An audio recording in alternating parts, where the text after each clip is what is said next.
कर्नाटक में भारतीय जनता पार्टी और उसके नेताओं को ये एहसास होने लगा है कि इस बार विधानसभा चुनाव में भारतीय जनता पार्टी को बड़ा झटका लगने वाला है।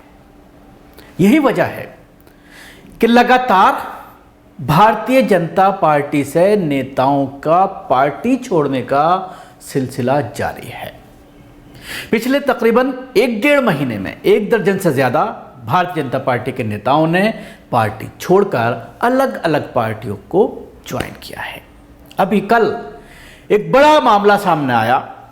कर्नाटक विधानसभा चुनाव 2023 से पहले सत्तारूढ़ बीजेपी को झटका लगा है। बीजेपी के विधान परिषद सदस्य पुतन्ना गुरुवार यानी 9 मार्च को अपनी ही सरकार में बड़े पैमाने पर भ्रष्टाचार का आरोप लगाते हुए पार्टी छोड़ करके कांग्रेस में शामिल हो गए। पुतन्ना ने कहा कि उन्होंने विधान परिषद और बीजेपी की प्राथमिक सदस्यता से इस्तीफा दे दिया है।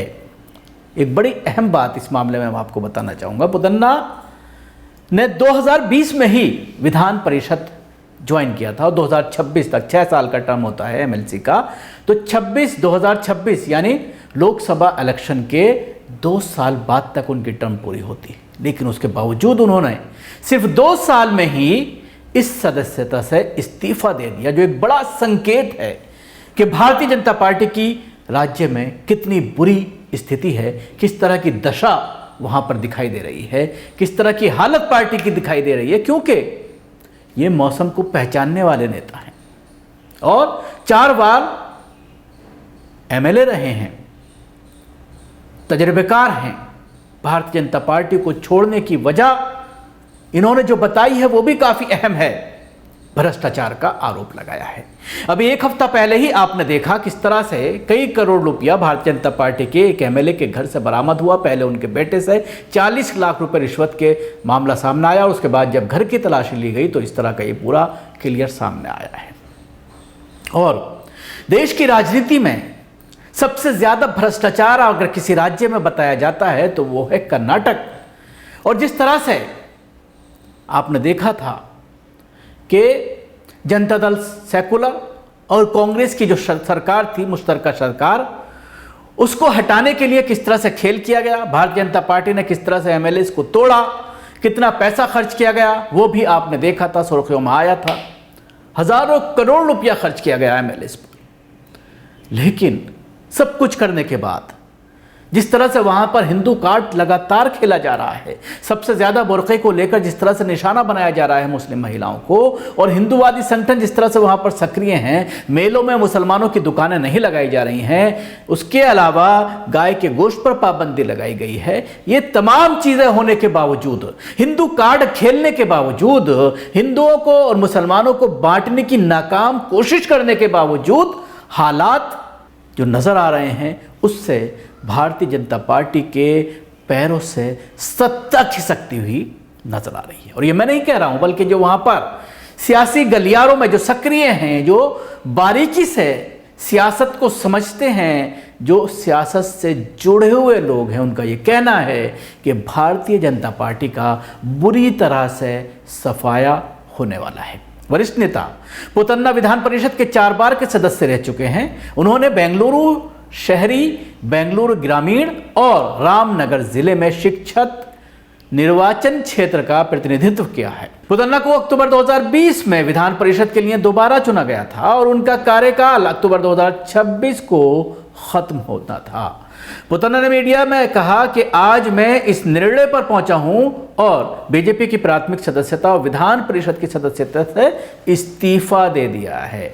मैंने अपना इस्तीफा विधान परिषद के अध्यक्ष के कार्यालय को सौंप दिया है। उन्होंने अपने इस्तीफे के पीछे कर्नाटक में फैले व्यापक भ्रष्टाचार को बताया है। पुतन्ना ने बीजेपी सरकार पर आरोप लगाते हुए कहा कि इसने उन्हें यह निर्णय लेने के लिए मजबूर कर दिया। पुतन्ना ने कहा जिस सपने के साथ मैं बीजेपी में शामिल हुआ था वो घुटन के कारण साकार नहीं हो सका। पुतन्ना ने आरोप लगाया है कि सरकार जनता की एक भी समस्या का समाधान नहीं कर रही है। कर्नाटक विधानसभा चुनाव 2023 से पहले सत्तारूढ़ बीजेपी को झटका देते हुए 4 बार के एमएलसी पुतन्ना ने बीजेपी छोड़ दी और कांग्रेस में शामिल हो गए। राज्य के 2 मंत्रियों ने भी बीजेपी की गतिविधियों से खुद को दूर कर दिया है, यानी इनके साथ साथ 2 मंत्री भी मंत्रालय छोड़ चुके हैं। ये सब ऐसे समय हो रहा है जब 12 मार्च को प्रधानमंत्री नरेंद्र मोदी राज्य की यात्रा करने वाले हैं। इस घटनाक्रम में बीजेपी के संकट को बढ़ा दिया है। पुतन्ना बेंगलुरु शिक्षक निर्वाचन क्षेत्र से विधान परिषद के चुने गए थे। बीजेपी ने अभी तक उनका इस्तीफा स्वीकार नहीं किया है। बहरहाल कर्नाटक कांग्रेस के प्रभारी रणदीप सिंह सुरजेवाला, विपक्ष के नेता सिद्धरमैया और राज्य कांग्रेस प्रमुख डीके शिवकुमार ने यहां कांग्रेस मुख्यालय में पुतन्ना का पार्टी में स्वागत किया। कांग्रेस में शामिल होने के बाद पुतन्ना ने कहा है कि बीजेपी में स्थिति ऐसी थी कि वह कुछ नहीं कर पा रहे थे। उन्होंने कहा, मैंने अपने एमएलसी पद से इस्तीफा दे दिया है और अपना इस्तीफा अध्यक्ष को भेज दिया है। राज्य में शिक्षकों की एक भी मांग पूरी नहीं हुई है। शिक्षकों ने 142 दिनों तक दिन रात विरोध किया, उनमें से 2 ने आत्महत्या कर ली। सीएम बसवराज बोम्मई के साथ उनकी 30 से 40 बैठकें बेकार गई। पुतन्ना ने कहा, मैंने अपने 20 साल के राजनीतिक कैरियर में ऐसा भ्रष्ट परिदृश्य नहीं देखा है। मेरी अंतरात्मा मुझे बीजेपी में बने रहने के लिए अब चुभ रही है। सिद्धरमैया ने कहा है कि पुतन्ना का 4 साल का कार्यकाल अभी बाकी था, इसके बावजूद अपने पद से इस्तीफा दे दिया है। इन्होंने भाजपा की प्राथमिक सदस्यता से भी इस्तीफा दे दिया है। वो हिंदुत्व के उकसावे से तंग आ चुके हैं। सुरजेवाला ने कहा है कि 40% सरकार और इसकी युवा विरोधी, शिक्षक विरोधी नीतियों से घुटन महसूस कर रहे पुतन्ना ने बीजेपी की सदस्यता से इस्तीफा दिया। एमएलसी के रूप में उनका 4 साल का कार्यकाल बाकी था। कांग्रेस उनके साहसिक कदम की सराहना करती है। बीजेपी की उल्टी गिनती जारी है।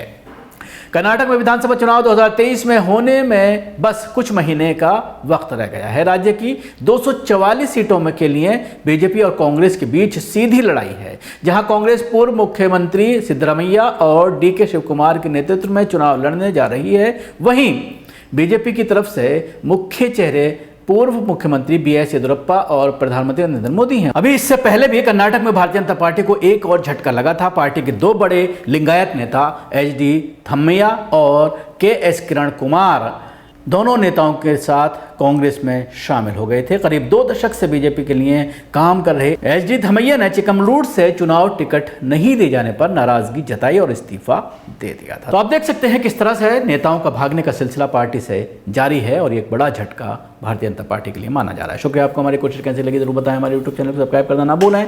इसके साथ ही बेल आइकन जरूर दबाएं।